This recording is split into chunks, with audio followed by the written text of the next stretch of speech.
చూడు సీత, నువ్వు మాట మీద నిలబడే మనిషి అయితే వీళ్ళందరినీ ఇంట్లోకి రానివ్వద్దు. వీళ్ళని కంట్రోల్ చేయడం నీ వల్ల కాకపోతే మాట తప్పాను బాబాయ్ అని చెప్పి వెళ్ళిపో. ఓ ముసలాడ మీద పగలా తీర్చుకోవాలో నాకు బాగా తెలుసు.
ఆడపిల్లని బాధ పెట్టడం పాపం అండి.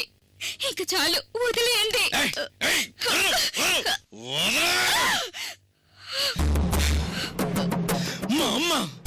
మా అమ్మ ఇదే నట్టింట్లో సంవత్సరాల తరబడి అవమాన భారంతో బాధపడింది, నరకాన్ని అనుభవించింది, కృంగి కుషించిపోయింది. అప్పుడు ఈ లోకానికి పాపం అనిపించలేదా?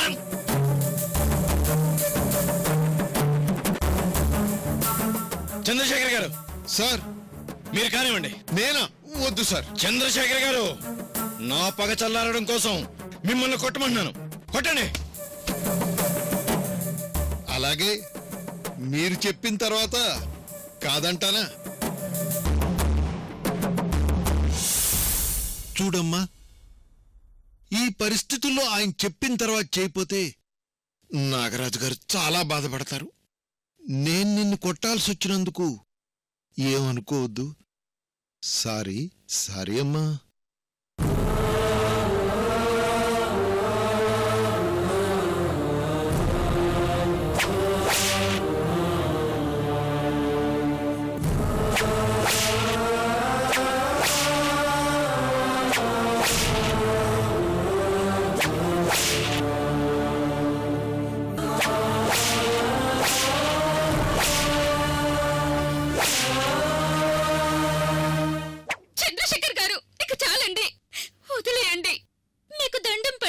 పుష్ప, నా పగ ఇంకా చల్లారలేదు. ఏమండి, బుద్ధి జ్ఞానం ఉన్న వాళ్ళెవరు ఆడపిల్లని ఇలా కొట్టరండి. మీరు పశువుల్లో ప్రవర్తిస్తున్నారు. ఏంటి నాకే ఎదురు చెప్తావు? కొరడాయి చావుతున్నా. నేనివ్వను. కొరడాయి ఇవ్వు. ఏమండి, సీత మీద ఇంకొక దెబ్బ పడినా నేను ఊరుకోను.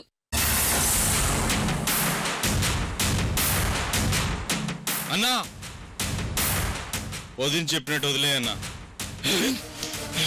నోరు మీద కుక్క, నాకే నీతో చెప్తా. పోరా.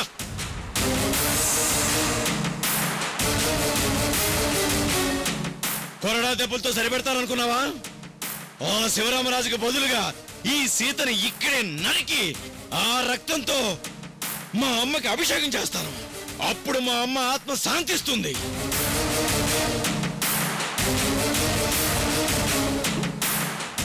బాబాయ్, నా ప్రాణం తీస్తే నీ పగ చల్లారుతుందనుకుంటే నేను సిద్ధమే. చంపే బాబాయ్.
నాగరాజు నరికై, నీ పగ నా పగ రెండూ తీరిపోతాయి.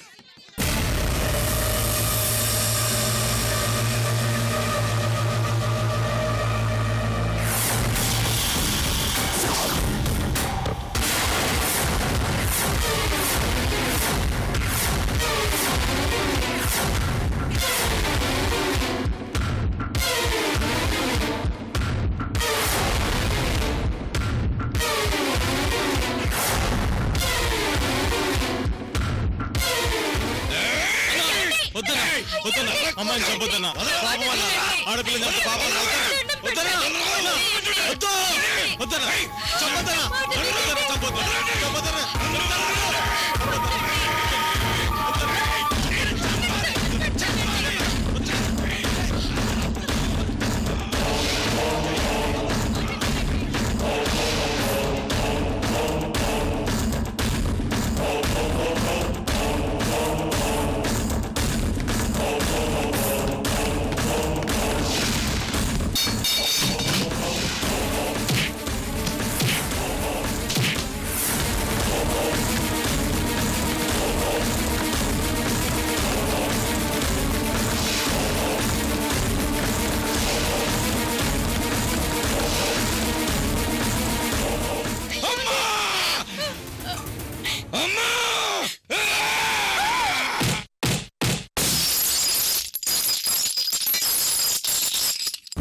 ఆడపిల్ల ప్రాణాలు తీశారు కదమ్మా, ప్రాణాలు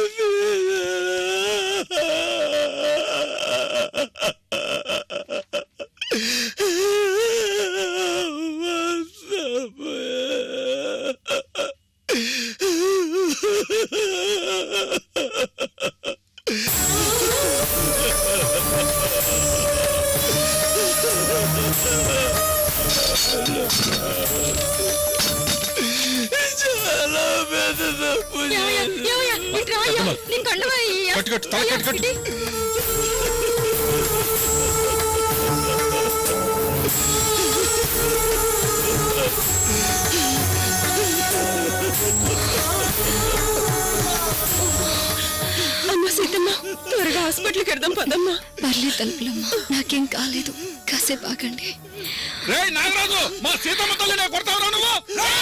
ఆగండి ఆగండి. పగ పగ అంటూ పశువులా ప్రవర్తించావు. ఇప్పుడు ఏడుస్తావు నాగరాజు.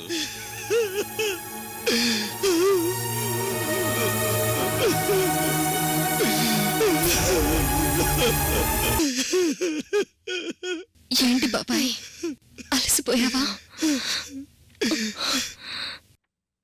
పగిలిపోయిన మా అమ్మ ఫోటోలో ఈ ఉత్తరం దొరికింది. ఇందులో అమ్మా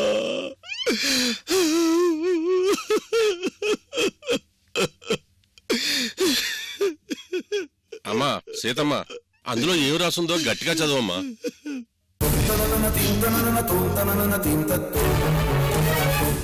ప్రియమైన కుమారుడు నాగరాజుకి మీ అమ్మ సుశీలమ్మ ఆశీర్వదిస్తూ చివరి క్షణాల్లో రాస్తున్న ఉత్తరాన్ని నువ్వు తప్పకుండా చదవాలి.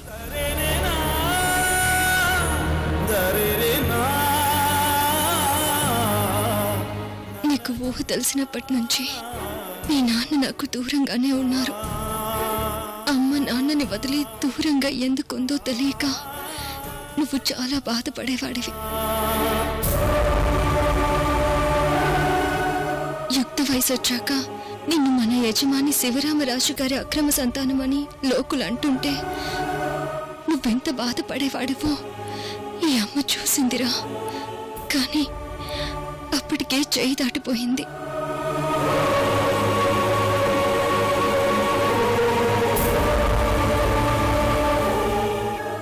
శివరామరాజు గారి మీద నువ్వు కోపం పెంచుకున్నావు.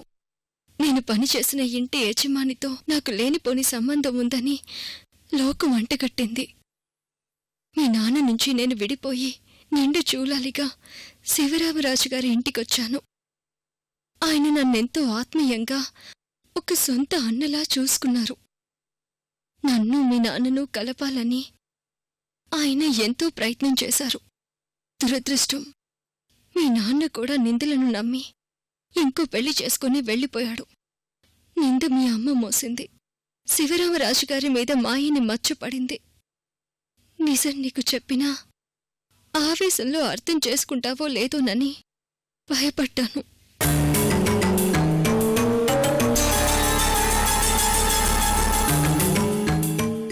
అయినా నా కొడుకు తండ్రి లేని అనాథ అనుకోవడం కంటే తనకి తను స్వశక్తితో బతుకుతున్నాడని తలుచుకుని సంతోషించాను. కాని ఆ దేవుడు ఏదో ఒకరోజు అందరికీ అసలు నిజమేంటో తెలిసేలా చేస్తాడని ఆశించాను. ఖచ్చితంగా అందరికీ కనువిప్పు కలుగుతుందని నేను మౌనంగా ఉండిపోయాను.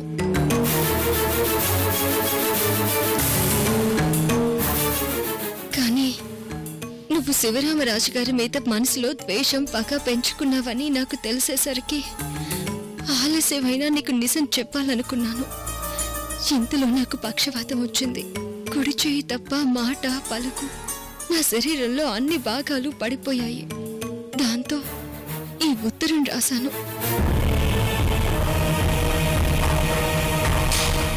కానీ నీకివ్వడానికి భయపడ్డాను.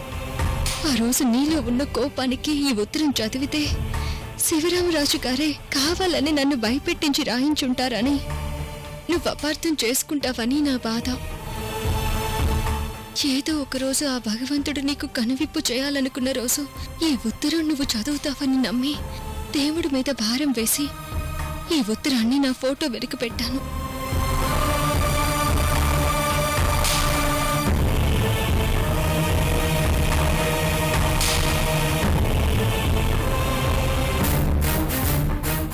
నాకు శివరామరాజు గారికి మధ్య ఉంది అన్నా చెల్లెళ్ల సంబంధం రా. ఆ భగవంతుని సాక్షిగా చెప్తున్నాను. ముకుందరావే మీ నాన్న. ఇది నిజం రా, నిజం. నన్ను నమ్ము. ఇట్లు మీ అమ్మ సుశీలమ్మ.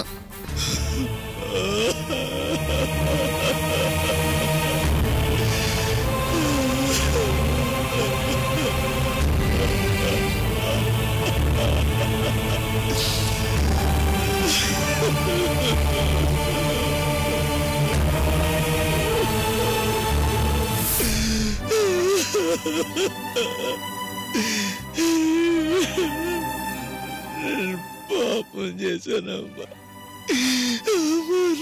నన్ను క్షమించు.